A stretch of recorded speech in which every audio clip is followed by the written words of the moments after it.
একটু পরোটা দাও, পরোটা। পরোটা হয়েছে, রেডি হয়েছে? ও রেডি হচ্ছে। আমার তো লাগবে প্রায় 3 কিলো মতো। আগে ওই একটা দুটো ভেজে ফেলো। দেখুন বন্ধুরা, এখন চলে এসেছি দাদার কাছে। দাদা খুব বিখ্যাত।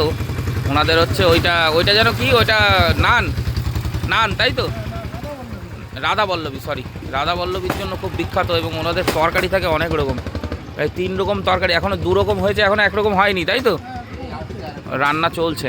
দেখুন ওনারা খুব বিখ্যাত এই আমলাপাড়ায়। তো এখন আমি পরোটা নিয়ে নেব। জি দাও, ডাল। ডাল দিয়ে দাও। তো বন্ধুরা এখন হচ্ছে পরোটা নিচ্ছি, পরোটার জন্য সবজি নিয়ে নিচ্ছি, ডাল। ওনাদের কাছে আরও কিছু আছে, একটা রেডি হয়নি এখন, আলুর দম, একটা 5 মিশালি সবজি, 3 কিলোর ডাল দিয়ে দিও। চলে আসলো। দেখুন দাদা পরোটা অলরেডি দিয়ে দিল, এবার ভাজা হবে। আমারটাই রেডি করা হচ্ছে। দেখুন একদম গরম গরম পরোটা নিয়ে যাব আজকে।